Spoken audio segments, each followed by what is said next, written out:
Bonjour à toutes et à tous et j'espère que vous allez bien. On se retrouve aujourd'hui pour lire le conte de Grimm, le fidèle Jean. Le fidèle Jean. Il était une fois un roi qui était malade et pensait. Ce lit où je suis couché sera sans doute mon lit de mort. Alors il dit, faites-moi venir le fidèle Jean. Le fidèle Jean était son serviteur préféré, et il s'appelait ainsi parce qu'il lui avait été si fidèle toute sa vie. Quand il fut à son chevet, le roi lui dit, mon fidèle Jean, je sens que ma fin approche, et je n'ai pas d'autre souci que celui de mon fils. Il est encore à un âge tendre où on ne sait pas toujours quel parti prendre, et si tu ne me promets pas de l'instruire en tout, ce qu'il doit savoir, et d'être son père adoptif, je ne pourrai pas fermer les yeux en paix. Alors le fidèle Jean répondit, je ne l'abandonnerai pas et le servirai fidèlement, dût-il m'en coûter la vie.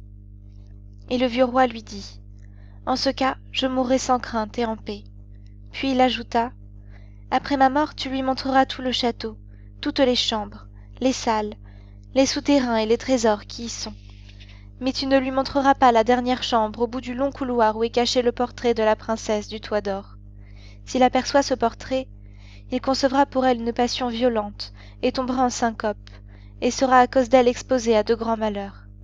C'est de cela que tu dois le protéger. Et quand le fidèle Jean eut encore une fois donné sa parole au vieux roi, celui-ci se tut, posa sa tête sur l'oreiller et mourut. Quand le vieux roi eut été porté en terre, le fidèle Jean raconta au jeune roi ce qu'il avait promis à son père sur son lit de mort et dit « Je tiendrai certainement ma promesse, je te serai fidèle comme à lui, et dût-il m'en coûter la vie. » Quand le deuil fut passé, le fidèle Jean lui dit « Il est temps à présent que tu vois ton héritage, je vais te montrer le château de ton père. » Alors il lui fit tout visiter de haut en bas et lui montra toutes les richesses et les chambres somptueuses, mais il n'ouvrit pas cette unique chambre où se trouvait le portrait dangereux. Or le portrait était placé de telle sorte que, lorsque la porte s'ouvrait, le regard tombait droit sur lui, et il était si magnifiquement fait qu'on eût dit qu'il avait un corps et vivait, et il n'y avait rien de plus charmant et de plus beau dans le monde entier.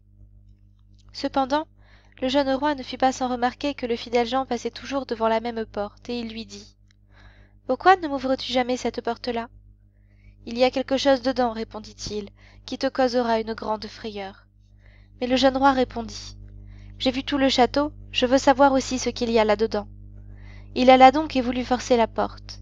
Alors le fidèle Jean le retint et lui dit, « J'ai promis à ton père avant sa mort que tu ne verrais pas ce qu'il y a dans cette chambre.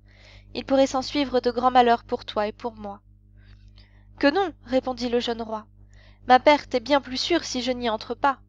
Je n'aurai de répit ni jour ni nuit que je ne l'ai vu de mes propres yeux.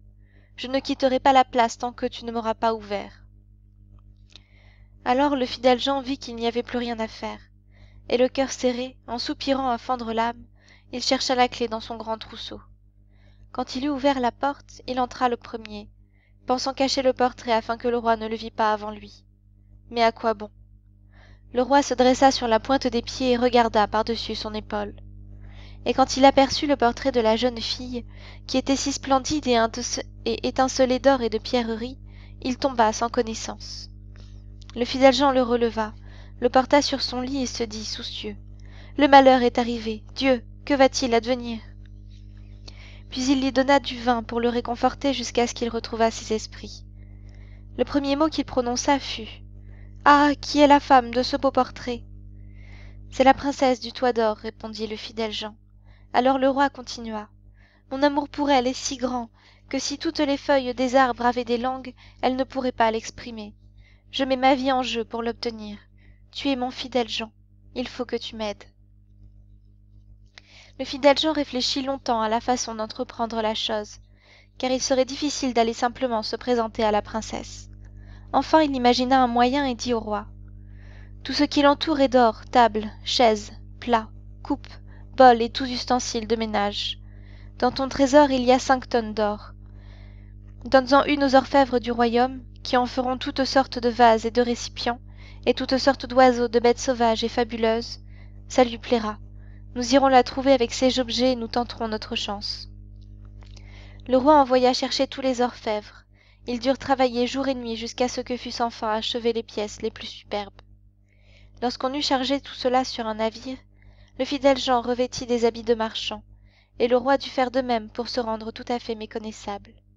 Puis ils prirent la mer et naviguèrent tant et si bien qu'ils arrivèrent à une ville où habitait la princesse du Toit d'Or. Le fidèle Jean dit au roi de rester seul sur le navire et de l'attendre.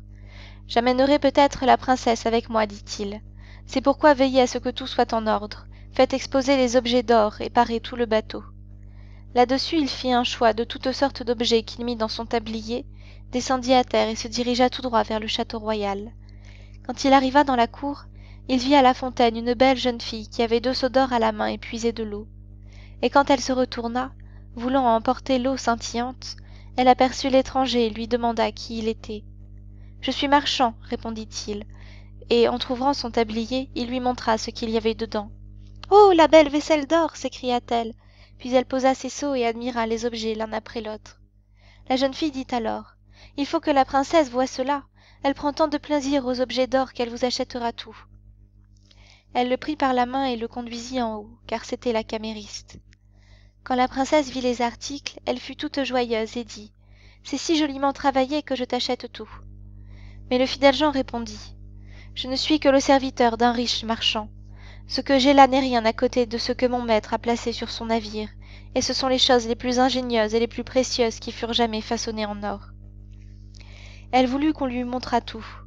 Mais il dit « Il y en a tant qu'il faudrait de nombreux jours, et plus de salles pour les ranger que n'en contient votre maison. » Alors sa curiosité et son envie la reprirent de plus belle, et elle finit par dire « Conduis-moi au navire, je veux y aller moi-même et contempler les trésors de ton maître. » Alors le fidèle Jean, tout heureux, la conduisit au navire, et quand le roi l'aperçut, il vit que sa beauté était encore plus grande que sur le portrait, et il ne douta pas que son cœur n'allât éclater. Elle monta sur le bateau, et le roi la fit entrer. Mais le fidèle Jean resta en arrière auprès du timonier et lui dit de démarrer. « Mettez toute voile dehors, que le navire vole comme un oiseau dans les airs. » À l'intérieur, cependant, le roi lui montrait la vaisselle d'or, chaque pièce séparément, les plats, les coupes, les bols, les oiseaux, les bêtes sauvages et les animaux fabuleux. Tandis qu'elle contemplait tout cela, les heures passèrent, et dans sa joie, elle ne remarqua pas que le navire voguait au large. Quand elle eut admiré la dernière pièce, elle remercia le marchand et voulut rentrer. Mais en s'approchant du bord du bateau, elle vit qu'il était en haute mer et s'éloignait à toute voile. « Ah !» s'écria-t-elle, épouvantée. « On m'a trompée. J'ai été enlevée et je suis tombée au pouvoir d'un marchand. Plutôt mourir. » Mais le roi la prit par la main et lui dit « Je ne suis pas marchand. Je suis roi et je ne te suis pas inférieur par la naissance. Mais que je t'ai enlevée par ruse, cela n'est dû qu'à mon trop grand amour. La première fois que j'ai vu ton portrait, je suis tombée par terre sans connaissance. » En entendant ces mots, la princesse du Toit d'Or fut apaisée, et son cœur sentit un penchant pour lui, en sorte qu'elle consentit volontiers à devenir sa femme. Or, tandis qu'il s'éloignait en haute mer, le fidèle Jean, qui était assis à l'avant et faisait de la musique, aperçut dans les airs 3 corbeaux qui s'en venaient à tire-d'aile. Alors il cessa de jouer et écouta leur conversation, car il comprenait fort bien leur langage. L'un d'eux s'écria « Hé, le voilà qui conduit chez lui la princesse du Toit d'Or !»« Oui, répondit le deuxième, il ne l'a pas encore. » Et le troisième « Mais il l'a, elle est avec lui sur le bateau. » Le premier reprit alors « La belle avance. Quand ils seront à terre, un cheval roux bondira devant lui et il voudra se hisser sur son dos. S'il le fait, il sera emporté au galop avec lui et disparaîtra dans les airs, si bien qu'il ne verra plus jamais sa fiancée. » Le deuxième dit « N'y a-t-il pas de remède ?»« Oh si, il faut qu'un autre se mette vivement en selle, prenne le fusil qui doit se trouver dans les fontes et tue le cheval d'un coup de feu, alors le jeune roi sera sauvé. Mais qui sait cela? Et celui qui le saurait et le lui dirait serait changé en pierre depuis les orteils jusqu'aux genoux. » Alors le deuxième dit « J'en sais davantage. Une fois le cheval tué, le jeune roi n'aura pas encore sa fiancée. Quand ils arriveront ensemble au château, ils trouveront là, posée sur un plat, une chemise nuptiale factice qui a l'air d'être tissée d'argent et d'or, mais qui n'est que poids et soufre. S'il s'en revêt, il sera brûlé jusqu'à la moelle des os. » Le troisième dit « N'y a-t-il pas de remède ?»« Oh si, répondit le deuxième. Si quelqu'un saisit la chemise avec des gants et la jette au feu afin qu'elle s'y consume, le jeune roi sera sauvé. Mais qui sait cela? Et celui qui le saurait et le lui dirait serait changé en pierre depuis les genoux jusqu'au cœur. » Le troisième dit alors « J'en sais davantage. Une fois la chemise nuptiale brûlée, le jeune roi n'aura pas encore sa fiancée. Après la noce, quand le bal s'ouvrira et que la jeune reine se mettra à danser, elle pâlira subitement et tombera comme morte, et elle mourra si quelqu'un ne la relève pas et ne lui tire pas du sein droit 3 gouttes de sang qu'il devra aussitôt recracher. Mais si celui qui sait cela le disait, il serait changé en pierre de la tête aux pieds. Quand les corbeaux eurent échangé ces paroles, ils continuèrent leur vol, et le fidèle Jean avait tout compris. Mais à partir de cet instant, il se montra silencieux et triste, car s'il cachait à son maître ce qu'il avait entendu, celui-ci serait malheureux. S'il le lui révélait, c'est lui-même qui devrait le payer de sa vie. Enfin il se dit « Je vais sauver mon maître, et dussé-je moi-même en périr ?» Or donc, comme ils arrivaient à terre, un splendide coursier roux s'en vint au galop. « Eh bien, dit le roi, il me portera au château. » Et il voulut se mettre en selle. Mais le fidèle Jean prit les devants, il s'élança vivement, tira le fusil des fontes et abattit le cheval. Alors les autres serviteurs du roi, qui n'aimaient pas beaucoup le fidèle Jean, s'écrièrent « Quelle honte de tuer cette belle bête qui devait porter le roi en son château !» Mais le roi répondit « Taisez-vous et laissez-le faire, c'est mon fidèle Jean. Qui sait à quoi cela peut être bon ?» Ensuite ils allèrent au château, et là, dans la salle, il y avait un plat où était posée la chemise nuptiale factice, et elle avait bel et bien l'air d'être d'or et d'argent. Le jeune roi s'en approcha et voulut la prendre, mais le fidèle Jean l'écarta, saisit la chemise avec des gants, la jeta vivement au feu et la laissa se consumer. Les autres serviteurs recommencèrent à murmurer et dirent « Voyez donc, voilà maintenant qu'il brûle la chemise nuptiale du roi. » Mais le jeune roi dit « Qui sait à quoi cela peut être bon? Laissez-le faire, c'est mon fidèle Jean. » Puis on célébra les noces. Le bal commença, et la mariée entra à son tour dans la danse. Alors le fidèle Jean fit attention et observa son visage. Tout à coup elle pâlit et tomba comme morte sur le sol. Alors il se précipita vers elle en toute hâte, la releva et la porta dans une chambre. Puis il la coucha, s'agenouilla devant elle, suça les 3 gouttes de sang de son sein droit et les recracha aussitôt. Peu après elle reprit son souffle et se remit. Mais le jeune roi avait vu ce qui s'était passé, et ignorant pourquoi le fidèle Jean l'avait fait, il en conçut de la colère et s'écria « Qu'on le jette en prison !» Le lendemain, le fidèle Jean fut condamné et conduit à la potence, et quand il fut tout en haut, prêt à être exécuté, il dit « Tout homme qui doit mourir a le droit de parler une fois encore avant sa fin.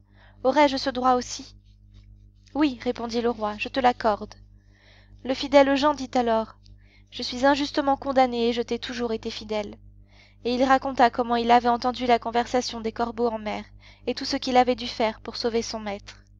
Alors le roi s'écria « Oh, mon fidèle Jean, grâce, grâce, faites-le descendre !» Mais à l'instant où il avait prononcé le dernier mot, le fidèle Jean était tombé, inerte, et s'était changé en pierre. Le roi et la reine en furent très affligés, et le roi dit « Oh, comme j'ai mal récompensé sa grande fidélité !» Et il ordonna de relever l'image de pierre et de la placer dans sa chambre à côté de son lit. Chaque fois qu'il la regardait, il se mettait à pleurer et disait « Ah, que ne puis-je te ranimer, mon fidèle Jean !» Il se passa un certain temps, puis la reine mit au monde 2 jumeaux, 2 petits garçons qui grandissaient et faisaient toute sa joie. Un jour que la reine était à l'église et que les 2 enfants étaient en train de jouer auprès de leur père, celui-ci regarda une fois de plus l'image de pierre avec des yeux pleins de tristesse, soupira et dit « Ah, que ne puis-je te ranimer, mon fidèle Jean !» Alors la pierre se mit à parler et dit « Oui, tu peux me ranimer, à condition que tu me sacrifies ce que tu as de plus cher. » Alors le roi s'écria « Je donnerai pour toi tout ce que j'ai au monde. » Et la pierre continua « Si de tes propres mains tu coupes la tête de tes 2 enfants et que tu me frottes avec leur sang, je recouvrerai la vie. » En entendant qu'il devait tuer lui-même ses enfants chéris, le roi fut épouvanté, mais il pensa à sa grande fidélité et que le fidèle Jean était mort pour lui. Il tira donc son épée et décapita ses enfants de sa propre main. Et quand il eut frotté la pierre avec leur sang, la vie lui revint et le fidèle Jean se trouva frais et dispos devant lui. Il dit au roi « Ta fidélité ne sera pas sans récompense. » Il prit la tête des enfants, les plaça sur leurs épaules et frotta les plaies avec leur sang. En un clin d'œil, ils furent sains et saufs, se mirent à sauter de tous côtés et continuèrent de jouer comme si rien ne s'était passé. Le roi fut empli de joie, et quand il vit venir la reine, il cacha le fidèle Jean et les 2 enfants dans une grande armoire. Quand elle entra, il lui dit « As-tu prié à l'église ?» Oui, dit-elle, mais je n'ai cessé de penser au fidèle Jean qui a connu un sort si malheureux à cause de nous.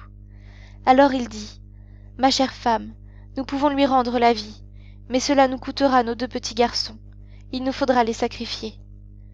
La reine pâlit et fut épouvantée en son cœur. Pourtant elle dit, nous le lui devons à cause de sa grande fidélité. Alors il se réjouit de voir qu'elle avait eu la même pensée que lui. Il alla à l'armoire, l'ouvrit, fit sortir les enfants et le fidèle Jean et dit, Dieu soit loué, il est délivré, nous avons retrouvé nos fils. Et il lui raconta ce qui s'était passé. Alors ils vécurent ensemble et furent heureux jusqu'à la fin de leurs jours. Et nous lirons un autre conte une prochaine fois. Portez-vous bien. À bientôt.